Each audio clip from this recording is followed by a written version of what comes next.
Treasure এনএফটির সঙ্গে Google authentication কিভাবে link করবেন আপনাদেরকে স্টেপ বাই স্টেপ দেখিয়ে দেবো। তাই সরাসরি ট্রেজার এনএফটি অ্যাপসটি ওপেন করে নেবেন।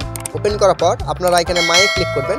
মায়ে ক্লিক করার পর আপনারা সেটিংয়ে ক্লিক করে নেবেন। সেটিংয়ে ক্লিক করলে আপনারা এখানে দেখতে পাবেন গুগল ভেরিফিকেশন নট বাউন্ড, এখানে ক্লিক করবেন। তারপর আপনারা দেখতে পাচ্ছেন কি এখানে যে কি লেখা আছে এখানে এটির লিঙ্কটি কপি করে নেবেন।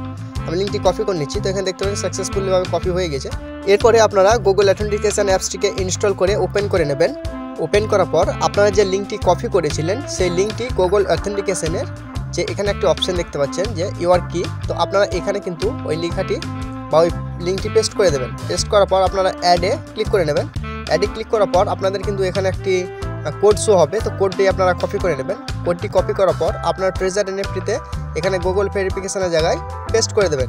তারপর আপনাদের মেলে একটি ওটিপি যাবে। ওটিপিটা কিন্তু আপনারা আপনাদের মেল থেকে নিয়ে আমি নিয়ে নিচ্ছি। আমি মেল থেকে দেখতে পাচ্ছেন এখানে এসছে, এটিকে কপি করে আমি এখানে বসিয়ে দেবো।